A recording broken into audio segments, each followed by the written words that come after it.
사무엘하 24장 1절부터 9절. 자, 다 같이 봉독하도록 하겠습니다. 여호와께서 다시 이스라엘을 향하여 진노하사 그들을 치시려고 다윗을 격동시키사 가서 이스라엘과 유다 인구를 조사하라 하신지라.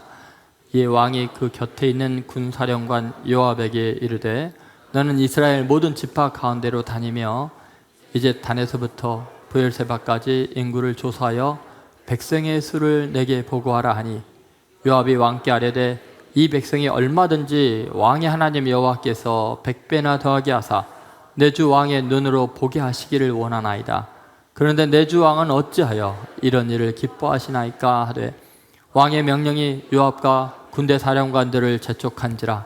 요압과 사령관들이 이스라엘 인구를 조사하려고 왕 앞에서 물러나 요단을 건너 갓 골짜기 가운데 성읍 아로엘 오른쪽 곧 야셀 맞은쪽에 이르러 장막을 치고 길르앗에 이르고 다딤 후시 땅에 이르고 또 다럇에 이르러서는 시돈으로 돌아 두로 견고한 성에 이르고 히윗 사람들과 가나안 사람의 모든 성읍에 이르고 유다 남쪽으로 나와 브엘세바에 이르니라. 그들 무리가 국내를 두루 돌아 9달 20날 만에 예루살렘에 이르러 요압의 백성의 수를 왕께 보고하니 곧 이스라엘에서 칼을 빼는 담대한 자가 80만 명이요 유다 사람이 50만 명이었더라. 아멘. 네, 오늘부터 몇 주에 걸쳐서 영적 자만심이라는 제목으로 말씀을 나누겠습니다. 한번 따라해보세요. 영적 자만심. 네, 오늘은 그 중에 이제 자기 의에 빠지는 자만에 대한 이야기를 할 것입니다. 그 이스라엘에 난데없이 큰 재앙이 닥쳤습니다. 그것은 백성의 7만 명이 전염병으로 죽는 재앙이었습니다. 여러분, 국가에 어떤 큰 어려움을 겪게 되면은 그때 백성들은 이 원인이 어디 있는가를 찾게 되고요. 그 재앙의 원인이 되는 사람에 대한 증오심과 정죄 때문에 나라가 쪼개지고 갈라지게 됩니다. 그렇지 않아도 잔뜩 어렵고 힘든 재앙이 닥쳐있는 상황에서 이 재앙의 원인에 대해서 서로 정죄하고 판단하면서 재앙보다도 더 큰 재앙이 그 시대를 덮치게 되는 거죠. 그래서 사실 어떤 반응을 하느냐, 국가적인 위기, 사회적인 위기, 가정적인 위기 안에서 우리가 어떻게 반응하느냐는 굉장히 중요한, 하나님의 복을 받을 것이냐 아니면 하나님의 심판을 더 자초하고 가중시키느냐를 결정합니다. 그런데 그런 재앙이 올 때 가장 심각한 것 중에 하나가 이 영적인 자만심입니다. 어쩌면 그 재앙이 오는 이유 자체가요, 영적으로 교만하기 때문에 그러한 일이 일어난 거겠죠. 여러분, 우리 민족은 정말 위기가 많았고 어려움이 많았지만 그 전란들을 다 극복해 나갔습니다. 하나님께서 우리 민족처럼 이렇게 극적으로 잘 살게 하고 평화를 주고요. 온 세상이 난리여도요. 가장 호전적인 적을 상대하고 있으면서도 세계에서 가장 교만하고 완악한 그런 나라들 사이에 끼어 있으면서도 또 세계에서 가장 강한 세계에서 두 번째, 세 번째로 큰 나라들 사이에 끼어 있으면서도 아직까지 나라를 빼앗기지 않고 또 전쟁의 화마에 휩싸이지 않고 지금 이 시간까지 있는 것 자체가요, 하나님께서 우리에게 주신 어마어마한 은혜 중의 은혜입니다. 그래서 세계사적으로 전체적으로 보면은 제일 전쟁이 많이 발발할 것 같은 나라가 우리나라인데 아직까지 하나님께서 길이길이 참으시는 것이 느껴지죠. 그러면 이런 위기의 순간에 우리가 어떻게 반응해야 할까 굉장히 중요합니다. 근데 우리 민족은 문화적으로 굉장히 신기한 어떤 사고 구조를 갖고 있습니다. 그런 것들 중에 아주 재밌는 것이 한국인의 문화적 문법이라는 책이 있는데 거기에 보면은 우리 국민들이 일반적으로 생각하는 12가지 삶의 규칙이 있다고 합니다. 근데 그 12가지 다 소개할 수는 없고 그 중에 이제 2가지 대표적인 것 중에 하나가 이런 건데요. 현세적 물질주의입니다. 이 현세 물질에 대한 집착이 대단합니다. 어떻게 그 문화적인 코드를 읽을 수 있냐면요. 그게 밥 먹여주냐? 한번 옆 사람한테 얘기해보세요. 그게 밥 먹여주냐?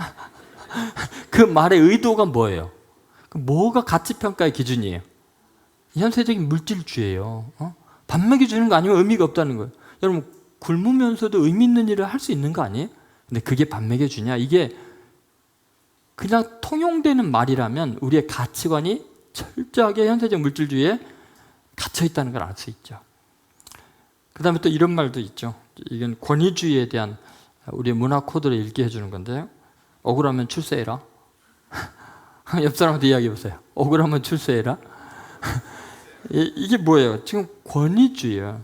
권력이 있고 힘이 있으면 억울한 일 안 당한다는 거 아니에요. 그럼 여러분, 출세 안 해도 행복한 세상이 얼마나 많은데요. 유명하지 않고 권력 없어도요, 삶이 얼마나 아름답고 고결한 사람들이 얼마나 많은데요. 근데 우리나라 사람들은요, 출세 안 하면, 권위가 없으면, 아니, 이 권위의식이 무너지게 되면 인생 다 망쳤다고 생각하는 사람들이 너무 많아요. 그렇잖아요. 세상 사람들이 성공하십시오 할 때 그 개념도 전부 다 이 권위의식이에요. 권위주의예요. 예를 들어서 누군가가 저한테 목사님, 목회 성공하셔야 합니다. 어때요? 어떻게 느껴지세요, 여러분은? 뭐가 목회에 성공한 거죠? 그럼 예수님은 목회에 성공하셨나요? 우리가 생각하는 목회의 성공이라는 개념도요, 세속적이라는 권위의식이 가득한 거죠. 여러분, 우리가 정말 가만히 생각하면 이 두 가지를 다 가져도 불행해요. 우리나라 사람들이 이거 다 가진 사람들은 다 행복한가요? 성공했나요? 그렇잖아요. 예. 굉장히 물질이 많은 사람들 지금 다 행복한가요? 권력이 있는 사람들 다 행복한가요? 성공했다고 생각되세요, 여러분? 사람들이 이것을 추구하는 동안만 행복합니다. 어느 정도 이루어지면 만족감이 없어요. 허무함을 느끼죠. 오늘 본문에 나오는 다윗을 한번 생각해 보십시오. 사무엘 상하를 통해서 다윗은 정말 위대한 삶을 살았습니다. 인생의 파란만장을 다 겪었어요. 그런데 갑자기 난데없이 인생을 다 정리해야 되는 시점이에요. 인구조사를 하거든요. 그것도 담대하게 칼을 빼는 사람들의 숫자만 세는 거예요. 아니, 다윗 왕이요. 뭐가 아쉬워서 지금 자신의 권력의 힘을 과시하고 싶은 걸까요? 아니, 그렇게 백성의 숫자를 철저히 계산해가지고 세금 많이 거두어서 더 물질 많이 모아서 뭐 하려고? 이제 인생을 정리할 시점인데 지금 뭐 하는 짓입니까? 공허한 거예요. 하나님께 그렇게 쓰임받아 놓고도 인생의 마무리를 깔끔하게 못해요. 지금 굉장히 심각한 죄악을 저지르게 되고 그것 때문에 재앙이 오게 됩니다. 그런데 여러분, 이 본문을 다시 이제 역으로 생각해 봅시다. 자, 이스라엘이 태평성대를 누리고 있었고 다윗의 그 강력한 리더십으로 해서 고대 군동에서 가장 강한 나라가 이스라엘이었어요. 누구 하나 넘보지 못합니다. 암몬, 에돔, 모압, 그 뒤에 있는 아람들 전부 다 꼼짝 못했습니다. 다윗의 나라 앞에서. 그런데 난데없이 갑자기 백성의 7만 명이 죽임을 당하는 재앙이 일어났어요. 그럼요, 이런 엄청난 국가적인 재앙 앞에서 원인을 찾게 돼 있어요. 누구 때문인지 찾게 돼 있어요. 그래서 그 재앙을 해결하는 굉장히 중요한 신학적인 관점들이 오늘 본문에 나온 거예요. 하나님의 해법이 나와 있는 거예요. 그 중에 이제 가장 심각한 것이 영적인 자만심이라는 겁니다. 여러분, 우리가 교만해질 때 심각한 것은 뭐냐면 이 교만이라는 게 그냥 공기가 우리 속에 들어오듯이 그냥 들어오는 거예요.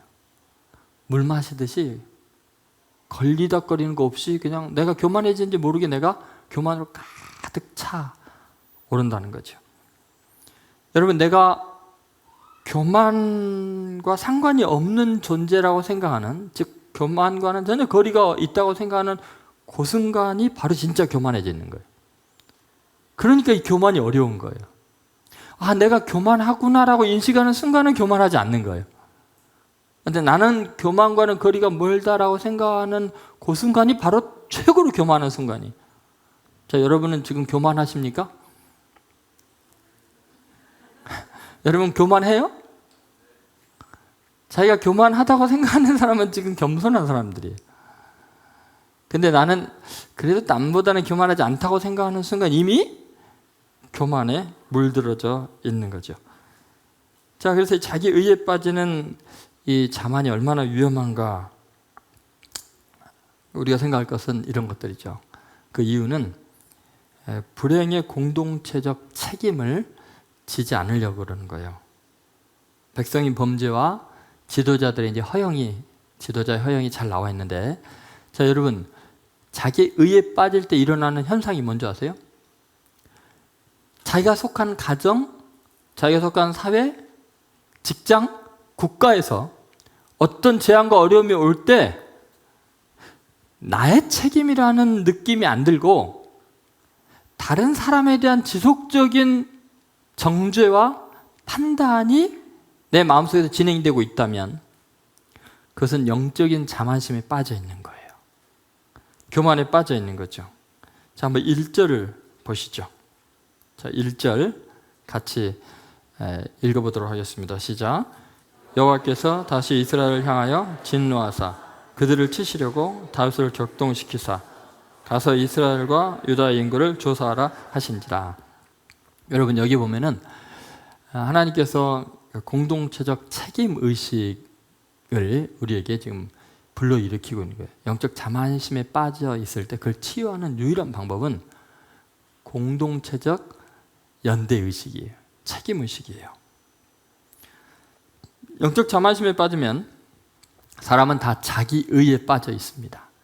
자기 의에 빠졌다는 것은 불행에 대해서 늘 나 외에 다른 사람의 책임이라고 생각합니다. 지금 일어나고 있는 이 고통스러운 상황은 누구 때문이라고 생각합니다. 바로 그러한 모습이 불행을 더 키우게 되고요. 불행을 해결할 수 있는 모든 가능성을 다 막아버리게 되죠. 자기는 아무 문제가 없는 사람처럼 지금의 문제에서는 완전히 자유로운 사람인처럼 생각한다는 것은 그 공동체 본인이 소속이 안 된 거나 마찬가지예요. 그 공동체에 소속이 되면 그 공동체에서 일어나는 모든 문제는 유기적으로 연결이 돼 있어요. 어떤 측면에서든지 내가 책임을 다하지 못한 면들이 있기 때문에 그런 재앙이 발생해요. 자, 여러분, 우리 시대가 지금 똑같이 이런 사무엘하 24장에 있는 상황 같은 일들이 지금 많이 일어나고 있는데요. 자, 어떤 어려움이 일어나면은 지도자들은 백성의 무지나 언론에 대해서 그 문제 제기를 하는 경우가 많아요. 또는 어떤 한쪽 그룹의 지나친 편견이나 공격성 이런 것 때문이라고 말하기 쉽죠. 그럼 백성들은요, 반대로 늘 지도자의 독선, 교만함, 실정 이런 것 때문이라고 이야기를 하는 경우가 많습니다. 이런 태도들은 양쪽이 전부 다 영적인 자만심에 가득한 모습인 거죠.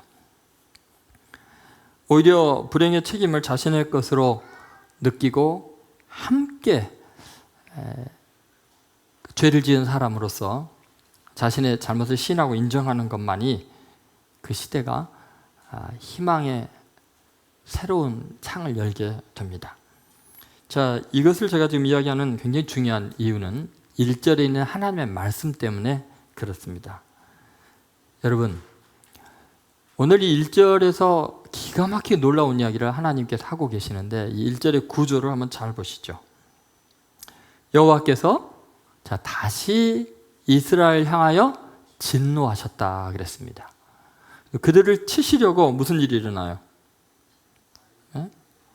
다윗을 격동시키사 가서 이스라엘과 유다 인구를 조사하라 하신지라.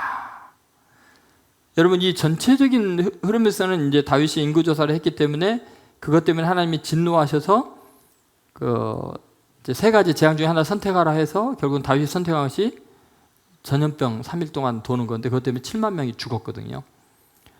그런데 그럼 우리가 표면적으로 볼 때는 누구 잘못이죠? 이 원인이 누구에게 있는 거예요? 뭐 대답을 안 하세요. 지금 7만 명의 백성이 죽은 직접적인 원인은 뭐 때문이에요? 뭐예요? 국어 공부 좀 하시든지. 자, 벌써 이게 왜 이런 일이 있어요? 다윗이 인구 조사를 시킨 거예요. 그죠? 그러면 다윗이 인구 조사를 하는 이유는 뭐예요? 뭐 때문에? 1절에 의하면 하나님이 다시 이스라엘을 뭐요? 치료하사. 다시 말해서 백성들을 하나님이 심판하려고 다윗을 격동하셔서 인구 조사를 하게 한 거예요. 그러면 그래서 결과적으로 백성들이 7만 명이 죽은 거예요. 또 근본적인 원인으로 가면 이제 하나님이 되겠죠. 여러분 이걸 잘 보면 이렇습니다. 재앙이 임했는데 왕의 실정이 있어요. 교만이 있어요. 그런데 그 왕이 그렇게 교만해진 이유는 누구 때문이에요? 백성들의 죄악이 많아서 하나님이 백성들을 심판하려고 그 지도자를 타락시킨 거예요. 교만하게 한 거예요. 그러니까 그 지도자의 교만함이 백성들에게 어마어마한 재앙을 오게 된 거고 하나님은 그 백성들을 심판하려고 지도자가 타락하게 허용하신 거예요. 여러분 이걸 한번 잘 생각해 보십시오. 심지어 이것을 사탄의 일로 표현하기도 합니다. 역대상 21장 1절을 보면 이건 이제 다른 각도에서 다윗 왕조를 보호하는 신학에서 역대기 신학에 의해서 쓰일 때는 똑같은 사건을 이렇게 표현합니다. 같이 읽어보겠습니다. 사탄이 일어나 이스라엘을 대적하고 다윗을 충동하여 이스라엘을 계수하게 하니라. 자, 사탄이 일어나서 이스라엘 대적하려고 이스라엘 백성들을 이제 사탄이 공격하려고 누구를 충동해요? 다윗을 충동하여 이스라엘 계수하게 하니라. 그럼 하나님이 하시는 것과 사탄이 하는 일들이 동시에 지금 작용을 하고 있어요. 그러니까 하나님의 허용 아래서 사탄이 이 일들을 이 재앙이 오게 만들었다는 것을 의미하죠. 욥기처럼 하나님의 허용 아래서 진행이 돼요. 그럼 여기에서 구조적으로 우리가 생각할 것은 뭐냐면요. 다윗만의 잘못이라고 할 수가 없죠. 왜요? 다윗이 그렇게 된 것은 하나님이 백성을 심판하려고 한 거니까. 또 백성들의 잘못이라고만도 할 수 없어요. 왜요? 왕이 이 일에 도구로 쓰임 받았으니까. 여러분 다시 말해서 하나님께서 1절을 통해서 우리에게 지금 주시는 굉장히 중요한 메시지가 있습니다. 그것은 이 공동체적인 책임의식이에요. 어떠한 재앙을 만나든지요. 내가 속한 공동체에서 나만 의로울 수 없다는 말이에요. 나만 따로 구별해서 책임을 회피할 수 없다는 거예요. 이런 사건이 일어나는데 왜 저런 인간들이 지도자가 백성들이 언론이 이 모양이었냐라고 말할 수 있는 자격이 아무도 없다는 거예요. 그것이 다 너의 문제, 나의 문제, 우리의 책임이라는 거예요. 지금 우리 이 시대가 어려운 게 뭔 줄 아세요? 뭐 국제적인 뭐 정세나 뭐 경제적인 어려움이나 이거보다 더 심각한 게요. 아무도 책임지는 사람이 없어요. 연대의식이 없어요. 이게 내 죄 때문입니다라고 인정하는 게 없어요. 여러분 아무리 다윗이 잘못하고 타락을 해도 다윗만의 잘못이라고 말할 수 있는 게 아니에요. 하나님은 아니다. 내가 니네들 치려고 다윗 타락시킨 거다. 충동질한 거다. 그렇게 이야기하시잖아요. 여러분 그래서 우리가 직장 생활하든 가정 생활하든 교회 생활하든 국가적인 문제든요. 이 공동체적 책임의식을 잃어버리면요. 해결 방법이 없습니다. 계속해서 재앙만 커집니다. 그래서 한 나라의 그 리더가 지금 우리는 지금 근대사에서 그 국가의 최고 지도자들의 그 실수와 잘못된 점과 이런 것들이 계속 부각이 되고 있죠.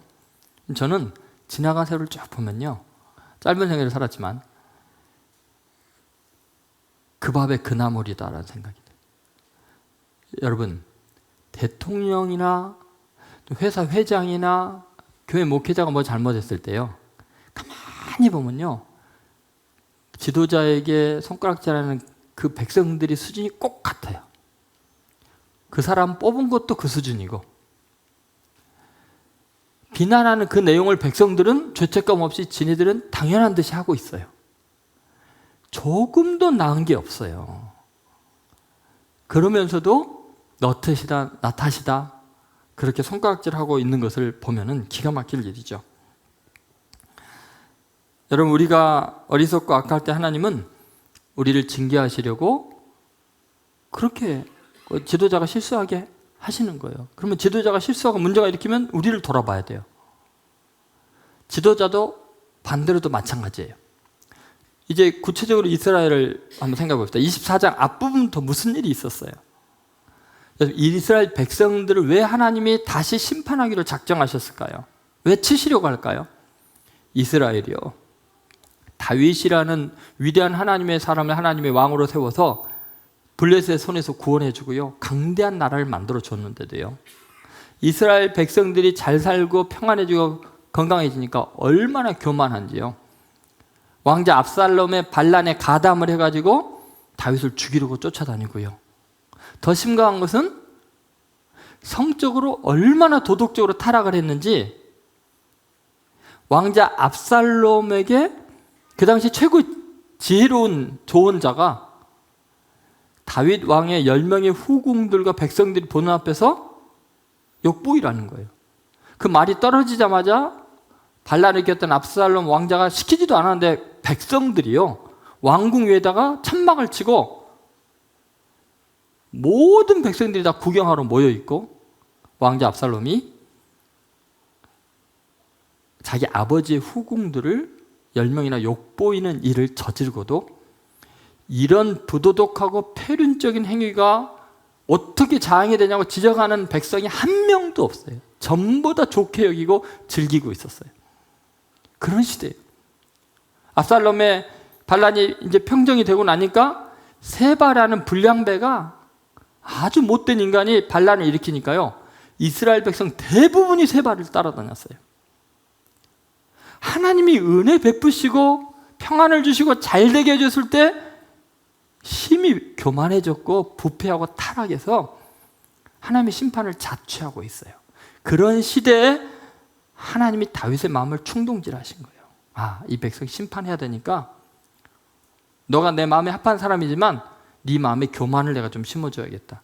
그리고 인구 조사하게 하고 그 벌로 백성들이 7만 명이 죽임을 당하는 거예요. 여러분, 백성들은요, 실제로는 자기들의 이권과 욕망을 위해서 얼마든지 하나님의 율법을 어기고 자기네들이 원하는 기준대로 살고 악을 행하면서도 어려움만 닥치면 누구 때문이라고 이야기를 해요. 근데 손가락질하는 그 백성들의 삶이 얼마나 지저분하고 교만하고 이기적이고 탐욕스럽습니까? 왕은 왕대로 자신의 권력을 더 키우려고 재물을 많이 벌려고 인구조사를 했지요. 그러니까 결국은 그 백성들의 그 왕인 거예요. 그러니 하나님의 심판이 임하지 않을 수가 없지요. 여러분, 이런 시련의 시기에 우리는 공동체적인 책임의식이 있어야 돼요. 너 잘했다, 너 잘못했다, 이렇게 따질 만한 여유가 없어요, 우리는. 그것이 그건 나의 문제예요. 처벌하기보다는 왜 그럴 수밖에 없는 지경에 이르렀는가에 대해서 자기 자신을 돌아봐야 돼요. 이 시대가 좀 아픈 게 뭐냐면요, 적을 딱 설정해 놓고 공감 능력을 잃어버려요. 그것을 잘 보여주는 성경의 내용이, 예수님이 하신 말씀이 마태복음 11장 16절 17절 이런 내용이 있습니다. 자, 한번 같이 읽어보겠습니다. 이 세대를 무엇으로 비유할까? 비유하건대 아이들이 장터에 앉아 제 동물을 불러 이르되 우리가 너희를 향하여 피리를 불어도 너희가 춤추지 않고 우리가 슬피 울어도 너희가 가슴을 치지 아니하였다 함과 같도다. 여러분, 동감 능력을 상실했어요. 피리를 불어도 춤추지 않고 애곡해도 통곡하지 않고 울지 않는 거예요. 여러분, 세계적인 대기업인 GE, 제너럴 모터스사의 최고 경리였던 잭 웰치가 그의 자서전 중에 이런 말을 했어요. 끝없는 도전과 용기라는 책인데요. 나는 1인칭 쓰는 게 정말 싫다. 지금까지 내가 이룬 거의 모든 것들은 다른 사람들이 있었기에 가능했다. 하지만 이런 종류의 책을 쓸 때는 누구나 우리를 의미할 때조차 어쩔 수 없이 나라고 쓰게끔 강요받게 된다. 부디 독자들은 이 책에서 나라는 단어를 볼 때마다 그것이 내 동료와 친구들을 함께 의미하는 것임을 기억해 주기 바란다. 여러분, 이 공동체적 연대감, 연대의식은 뭐냐면 지금 잭 웰치의 경우는 성공하고 잘 됐잖아요. 그러니까 자꾸 책을 쓸 때 아마 이제 편집하는 사람들도 그랬는지 모르겠어요. 잭 웰치의 개인적인 리더십이라는 이야기를 자꾸 하게 하는 거죠. 내가. 그런데 그게 마음이 안 편한 거예요. 왜냐하면 이렇게 위대한 기업을 이루는 것이 나 개인의 능력이 아니라 친구들이 있었고 동료들이 있었고 부하가 있었고 그들과 함께 우리가 이룬 건데 그렇게 쓰게 강요하는 게 이 시대라는 거예요. 여러분, 좋은 것에 대한 공동체적 의식을 갖는 것 되게 어렵거든요. 그런데 더 어려운 게 뭐냐? 어려움과 재난을 겪을 때도 너 때문이 아니라 나 때문이라고, 우리의 책임이라고 말하는 건 더 어려운 거예요. 성숙한 사회는 이게 가능해야 돼요. 하나님은 오늘 본문을 통해서 우리의 모임, 우리의 만남이라는 것은 굉장히 공동체적 유기체의 모습이라는 것을 보여주고 있는 거예요. 그 시대의 재난 앞에서 그것을 보여주고 있죠. 여러분 자녀가, 사랑하는 가족이 만약에 문제가 있고 잘못 있고 실수를 하면은 여러분은 다른 사람들이 손가락질하고 비난하듯이 그 사람에 대해서 맹렬히 비난할 수 있어요? 내 아들, 딸이라면? 분명히 만나서 이야기를 들어보고 너 왜 그랬니? 무슨 일이 있었니? 엄마한테는 설명해봐. 엄마는 이해할 수 있어. 아빠는 말은 안 하지만 속으로 저것이 나 닮았구나. 내가 어렸을 때 저랬는데. 연대의식을 느껴요. 책임의식을. 그게 정상이라는 거예요. 우리가 한 민족이라면 지금 지도자 누가 잘못했고 여당이 잘못했고 야당이 잘못했다가 아니라 이게 우리의 모습이라는, 우리의 수준이라는 걸 고백하고 통감을 해야 돼요. 그래서 같이 죄를 잡아가고 회개하고 울어야 되는 거예요. 그래서 두 번째 우리가 생각할 것이 바로 그런 거죠. 공동체적 회개 운동이에요. 여러분, 가정이나 사회나 나라에 질병이 나고 재난이 오고 경제적인 어려움이 오고 전쟁이 일어나고 그럴 때요, 우리는 그래서 공동체가 함께 자신의 죄를 잡아가고 회개해야 합니다. 다윗은 재앙을 당하는 자리에서 오히려 책임을 전적으로 자기에게 돌리고 있어요. 그 내용이 24장 17절에 보면 다윗이 이제 백성들이 죽어나가는 걸 보면서 뒤늦게 깨닫고서 회개하는 게, 나중에 제가 다시 설명하겠습니다만 같이 읽어보겠습니다. 다윗이 백성을 치는 천사를 보고 곧 여호와께 아뢰어 이르되 나는 범죄하였고 악을 행하였거니와 이 양무리는 무엇을 행하였나이까? 주의 손으로 나와 내 아버지의 집을 치소서 하니라. 자, 리더는 자기 구성원들에게 책임을 돌리잖아요. 저들이 무슨 죄가 있습니까? 나와 내 아비 집을 치십시오. 이게 리더의 모습이에요. 그렇다면 백성들은 어떨까요? 그래, 맞아, 네 때문이야. 다윗 너 때문이야. 왜 인구조사를 해갖고 이 모양을 만들어놔? 그래요? 여러분, 백성의 지도자가 이게 다 내 부덕의 소치라고 내 잘못이라고 이야기를 하면요, 백성들은요 더 통곡을 하며 눈물을 흘리며 회개하게 돼 있어요. 아닙니다. 우리의 잘못입니다. 여러분, 국민들도 마찬가지예요. 피차 다른 사람들에 대해서 만약에 손가락질하기 시작하면요, 이거 정말 회복의 길이 없어집니다. 나와 다른 사상을 가진 사람, 나와 입장이 다른 사람, 인권관계가 다른 사람에 대해서 특정 부류에 대해서 몰아세우고 정죄하기 시작하면요, 결국은 우리는 함께 다 망하게 됩니다. 재앙 앞에서요, 대단히 어리석은 자해 행위가 됩니다. 어려울 때 어떻게 해야 될까요? 그걸 잘 보여주는 것이 아수르의 그 니느웨 성에 회개하는 모습이지요. 자, 한번 요나서 3장 4절부터 10절에 있는 말씀 볼 테니까요. 여기서 자신들의 잘못을 인정하고 뉘우치는 범주가 어디서부터 어디까지 그 큰 재앙을 앞에 두고 어떻게 그 재앙을 피하고 있는지를 한번 보도록 하겠습니다. 다 같이 읽겠습니다. 요나가 그 성읍에 들어가서 하루 동안 다니며 외쳐 이르되 40일이 지나면 니느웨가 무너지리라 하였더니 니느웨 사람들이 하나님을 믿고 금식을 선포하고 높고 낮은 자를 막론하고 굵은 베옷을 입은지라.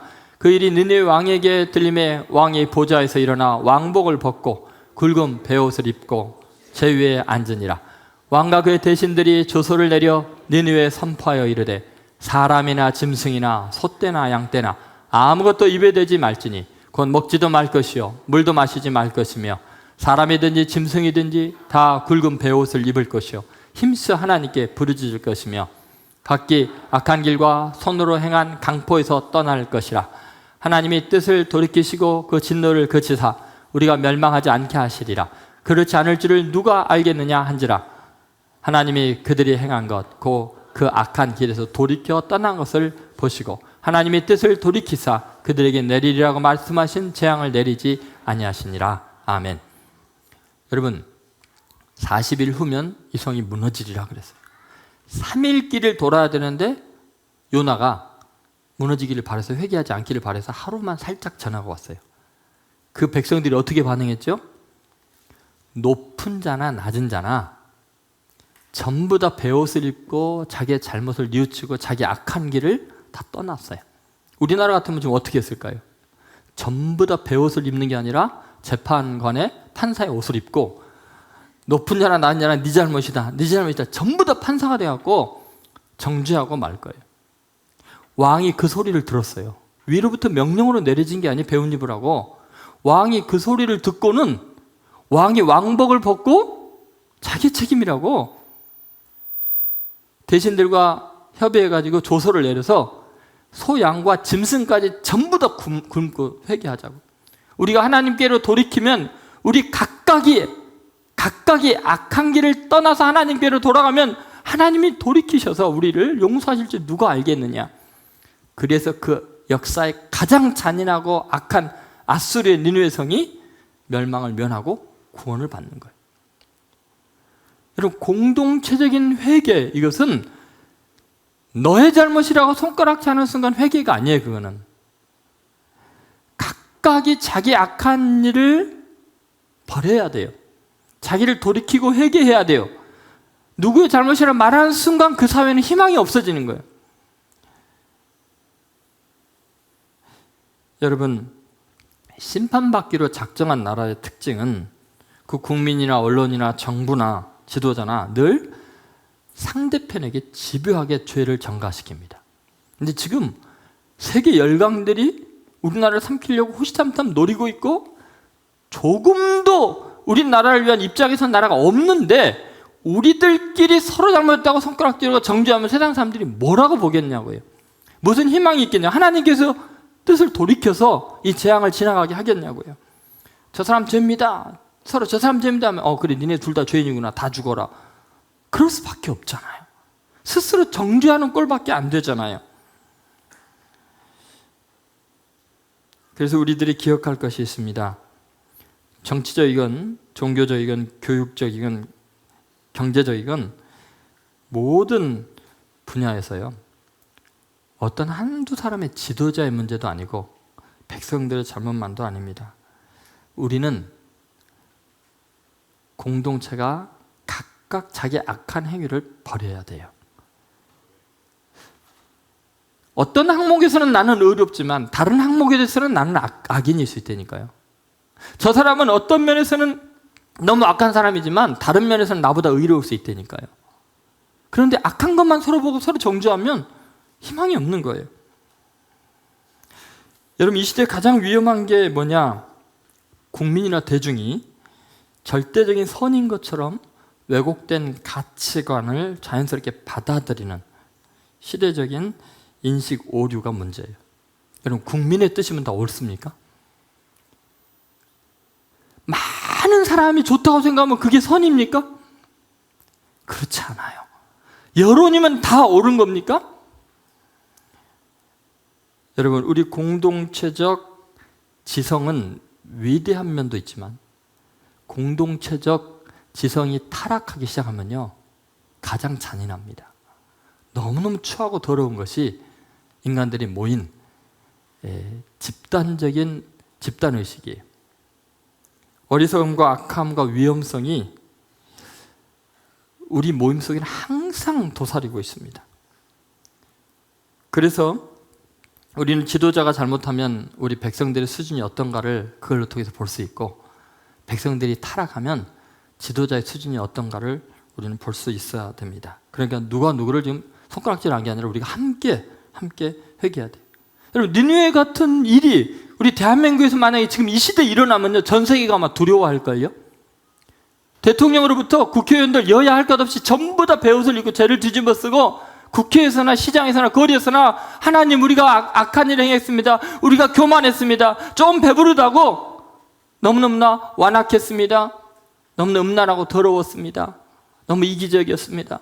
하나님 은혜를 헛되이 했던 우리의 죄를 용서해 주시고요, 여기저기서 만약에 자기의 죄를 잡아가고 회개한다면요, 세계 역사는요 아마 우리나라 때문에 엄청난 변화를 겪게 될 거예요.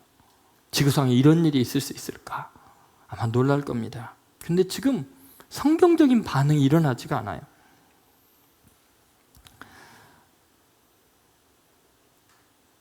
여러분, 하나님께서 우리에게 뭐를 주기를 원하시는가를 잘 생각해 보십시오. 지금 이 다윗이 하는 이 회개의 모습, 이게 백성들의 잘못을 분명히 다윗은 뻔히 보고 있거든요. 그런데 그 원인이 내가 인구 조사해서 이런 일이 생겼습니다 하고 다윗은 그렇게 받아들이고 있는 거예요. 소설가 공지영 씨의 행복과 항복이라는 제목 자체가 굉장히 의미가 있죠. 이 사람이 이제 처음에는 소설가가 되는 게 행복일 거라고 생각했어요. 소설가가 되었는데 그 다음에 유명해지는 게 행복이라고 생각했고요. 우연히 운이 좋아서 이제 유명해졌어요. 그 다음에 이제 적당한 좀 돈이 있었으면 좋겠어요. 좀 생활비 다 쓰고 하면 통장에 100만 원만 남아있는 소설가였으면 좋겠다. 그렇게 생각을 했어요. 그리고 생활비를 쓰고 이제 그렇게 됐는데 94년 여름 3권의 책이 베스트셀러가 되면서 이 사람은 어마어마한 돈이 생기기 시작합니다. 인터뷰가 막 쇄도하기 시작합니다. 100만 원 정도 통장에 남은 게 아니라 아침에 눈만 뜨면 몇 천만 원이 통장에 막 들어와 있는 거예요. 뭐 사람들이 자기에게 몰려오는데 정신이 없습니다. 인터뷰가 쇄도합니다. 전화벨이 끊임없이 울립니다. 그런데 여전히 행복하지가 않았어요. 원하던 돈, 명예, 그리고 몰려드는 인파. 그런데 이 모든 게 쓸데없다는 것을 아는 데는 그렇게 많은 시간이 걸리지 않았습니다. 그래서 그가 이런 말을 했어요. 내가 좋은 사람이 되기 전에, 내가 스스로 행복해지기 전에 누구도 나를 행복하게 만들어줄 수 없다는 것을 깨달았다는 거예요. 여러분 자신이요, 자신이 좋은 사람이 되기 전에는요, 내가 혼자 있을 때도 스스로 행복하고 즐겁지 않은 사람은요, 누가 내 옆에 있고 없고, 누가 나를 인정해주고 안 하고, 내가 돈이 있고 없고가 나를 행복하게 하지 못해요. 그럼 맞습니까? 그러니까 여러분, 행복한 사람과 살아야 행복한 거예요. 내 스스로 혼자 있을 때도 충분히 좋은 사람이어야 행복할 수 있어요. 그러니까 여러분, 결혼을 앞둔 사람들은, 이런 사람들은요, 자기가 스스로 혼자 있어도 행복한 사람이 결혼을 해야 돼요. 내가 혼자 있어서 불행해 라고 생각하는 사람 결혼해도 불행해요. 진솔 알았지? 여러분, 그가 이런 말을 했어요. 괴테의 말대로, 한번 같이 읽어볼까요? 가진 것이 많다는 것은 그 뜻을 깨닫지 못하는 사람에게는 무거운 짐일 뿐이다. 그게 죄악의 짐이 될 수 있어요. 여러분, 가진 것이 많다는 것, 그리고 그것이 어떤 의미인지 가치를 깨닫기 전까지는요, 그 죄악의 도구가 될 수도 있어요. 그래서 이런 깨달음 얻기까지 18년이나 걸렸대요. 그리고 그가 이렇게 말합니다. 그리고 돌아가 나는 신에게 무릎을 꿇었다. 항복합니다, 주님. 그렇게 써놓고 보니 우리말이 이상하기도 하다. 항복과 행복, 획 하나 차이가 난 말. 한번 따라해보세요. 항복, 행복.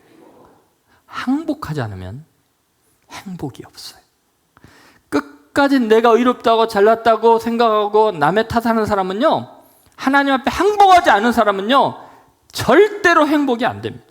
여러분, 이 백성들이 다윗처럼 내 잘못이라고 하나님 앞에 무릎을 꿇고 항복하지 않으면 이 민족에는 행복이 없어요. 결국은 내 속에 있는 자존심과 교만함과 남한테 인정받고자 하는 마음과 그런 걸로 행복해지는 게 아니에요. 하나님 앞에 항복해야 모든 사람과 함께 행복할 수 있는 거죠. 여러분, 우리 국민들은요, 지금 대단히 큰 위기 속에 있습니다. 그것은 지금 스스로 교만한 영적인 자만함이 각 분야의 모든 측면에서 다 가득하기 때문에 굉장히 두려운 겁니다. 지금 여러분, 일본이 무서운 게 아니에요. 경제적인 위기가 무서운 게 아니에요. 우리 마음이 영적인 자만함으로 가득 차서요, 눈꼽만큼도 자신의 죄에 대해서, 연약함에 대해서 항복할 줄을 몰라요. 다 다른 사람을 항복시키려고만 하는 거예요. 촛불, 태극기, 여러분, 그것으로 이 나라가 변화될 것 같습니까? 촛불혁명, 태극기 운동, 이게 될 것 같아요? 그것의 상징이 뭔데요?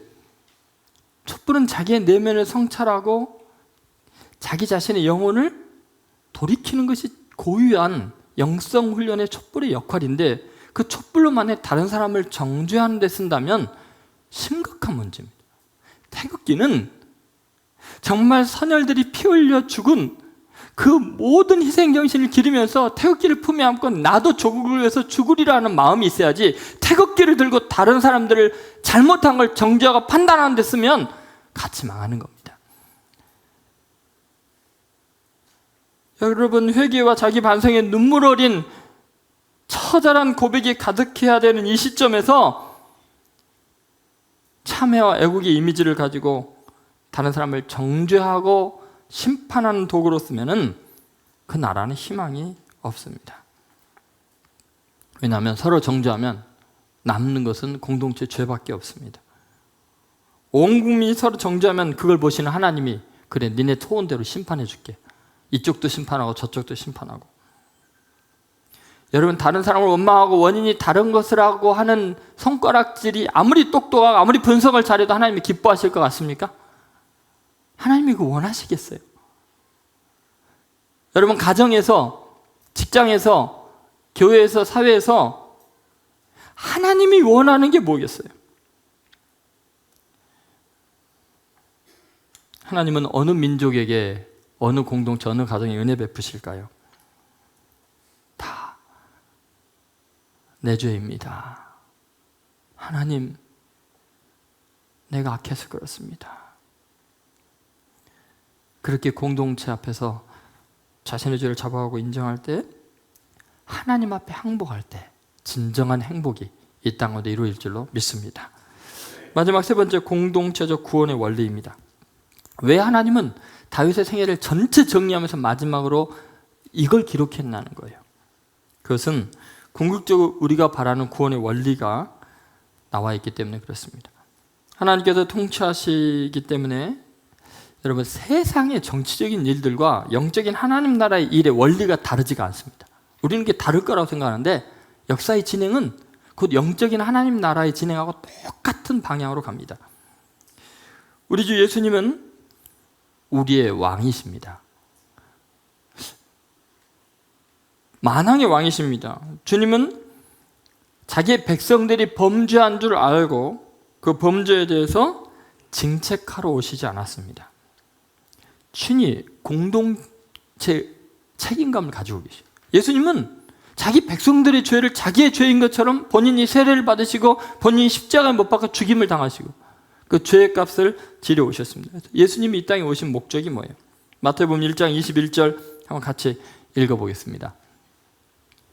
아들을 낳으리니 이름을 예수로 하라.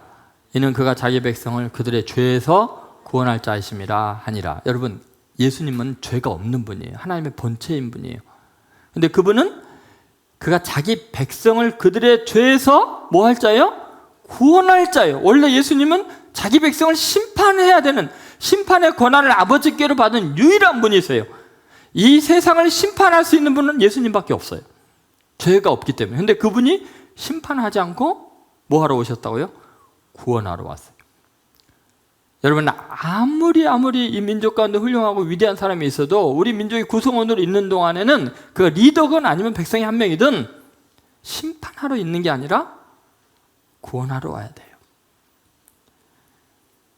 요한복음 1장 29절에 보면 더 그 공동체적 책임의식이 강하신 것을 알 수 있어요. 자, 같이 읽겠습니다. 이튿날 요한이 예수께서 자기에게 나오심을 보고 이르되 보라, 세상 죄를 지고 가는 하나님의 어린 양이로다. 여러분, 보라, 세상 죄를 뭐요? 지고 가는 이 아니고 우리나라는 어때? 지적하는 하나님의 심판자로다. 이것만 있는 거예요. 지고 가라 그랬죠? 언제 지적하라 그랬어요? 죄를 지적할 수 있는 분은 예수님밖에 없어요. 그럼에도 불구하고 예수님은 지적 안 하고 뭐 했어요? 지고 갔어요.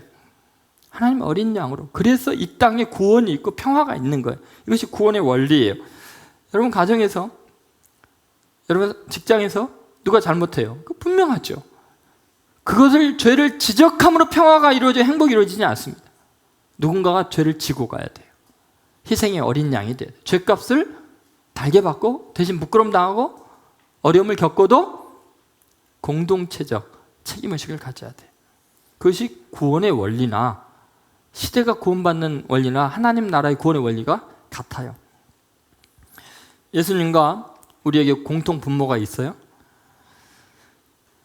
여러분, 예수님 보니까 얘네들 나 닮았네, 내 편이네, 이거 구원받을 가치가 있는 인간들이네, 이 인간들은 구원해야지, 너무 착해. 그래서 우리가 구원받았나요?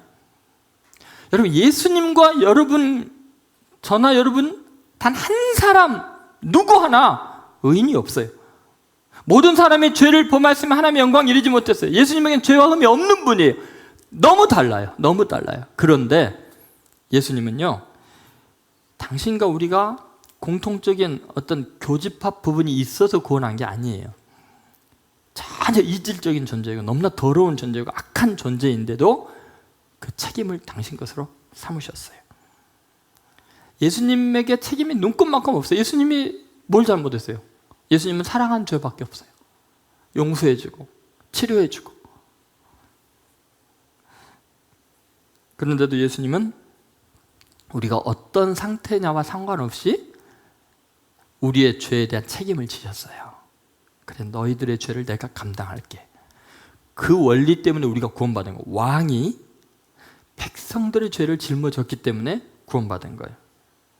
그래서 주님은 범죄의 결과가 아닌 그 상황을 이해하고 우리 인간이 진토임을 아시고 우리의 영적인 공허함을 아시고 아파하시고 우시면서 우리를 이해해 주셨어요. 우리가 진토임을 친히 이해해 주셨어요. 너 수준이 그럴 수밖에 없으니까 내가 너 대신 부끄러움 당하고 너 수치당하는 것 대신 내가 벌거벗겨져서 나무에 매달려서 창조주인 내가 피조물들에게 욕보임을 당해도 너와 나는